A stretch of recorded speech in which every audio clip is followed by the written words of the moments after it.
ഈശോമിശിഹായ്ക്ക് സ്തുതിയായിരിക്കട്ടെ. വിശുദ്ധ മർക്കോസ് അറിയിച്ച സുവിശേഷം 12-ാം അധ്യായം 38-ാം വാക്യം.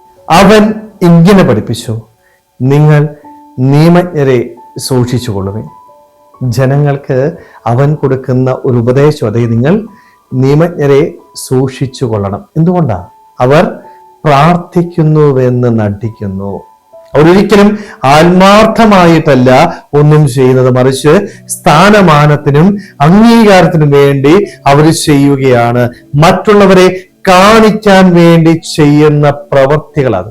കാപട്യം നിറഞ്ഞ ജീവിതം. അതുകൊണ്ടാണ് ഈശോ ജനങ്ങളോട് പറയുന്നത്, നിങ്ങൾ നിയമജ്ഞരെ സൂക്ഷിച്ചുകൊള്ളുവേൻ. മുന്നോട്ട് പോകുമ്പോൾ നമ്മൾ വായിക്കുന്നുണ്ടല്ലേ, വിധവയുടെ 2 ചെമ്പ് തൊട്ട് ദൈവസന്നിധിയിൽ അവള് പൂർണ്ണമായിട്ട് അവിടെ കാപട്യമില്ല.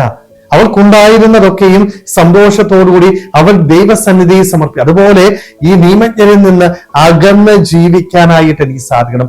എന്റെ ജീവിതത്തില് ഞാൻ സ്വീകരിക്കേണ്ട മാർഗം എന്ന് പറയുന്നത് കാപട്യം ഉപേക്ഷിച്ചുള്ള മാർഗമായിരിക്കണം.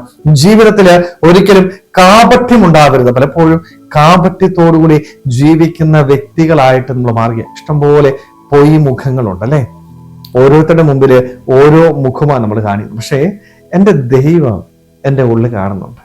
എൻ്റെ ഉള്ള് ശുദ്ധമാണെങ്കിൽ, എൻ്റെ ഉള്ളില് തിന്മയില്ല എങ്കിൽ, നന്മയുണ്ടെങ്കിൽ എൻ്റെ ദൈവം എൻ്റെ കൂടെ ഉണ്ടായിരിക്കും. എൻ്റെ ഹൃദയത്തിൽ എൻ്റെ ദൈവം വസിക്കുകയും എൻ്റെ ജീവിതത്തില് എൻ്റെ കരം പിടിച്ചുകൊണ്ട് എൻ്റെ ദൈവം എന്നെ നടത്തുകയും ചെയ്യും. ആരൊക്കെ എന്നെ കുറ്റം പറഞ്ഞാലും, ആരൊക്കെ എന്നെ തള്ളിപ്പറഞ്ഞാലും എൻ്റെ ദൈവം എന്നെ ഉപേക്ഷിക്കില്ല. അവൻ എന്നെ നെഞ്ചോട് ചേർത്ത് പിടിക്കും. സ്നേഹമുള്ളവരെ, ഈ ഒരു ബോധ്യം നമ്മുടെ മനസ്സിലുണ്ടാവണം. പലപ്പോഴും കപടത നമ്മുടെ ജീവിതത്തിൽ കയറി വരിക. ദൈവം ഏറ്റവും കൂടുതൽ വെറുക്കുന്നതും ഇതേ കപടതയാണ്. മനുഷ്യരെ പക്ഷെ നമുക്ക് പറ്റിക്കാനായിട്ട് പറ്റും, പക്ഷെ ദൈവത്തെ പറ്റുമോ?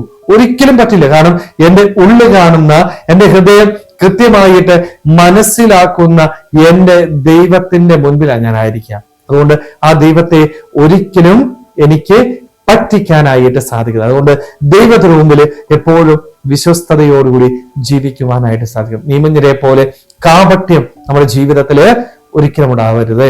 കപടത മാറ്റി വെച്ചുകൊണ്ട് വിശുദ്ധിയോടുകൂടി നന്മ നിറഞ്ഞ ഹൃദയത്തോടുകൂടി ദൈവത്തോട് ചേർന്നിരിക്കാനായിട്ട്, നന്മകൾ ചെയ്യുവാനായിട്ട് നമുക്ക് ഓരോരുത്തർക്കും ആത്മാർത്ഥമായിട്ട് ആഗ്രഹിക്കാൻ ശ്രമിക്കാം. ദൈവം നമ്മളെല്ലാവരെയും സമൃദ്ധമായിട്ട് അനുഗ്രഹിക്കട്ടെ. ആമേൻ.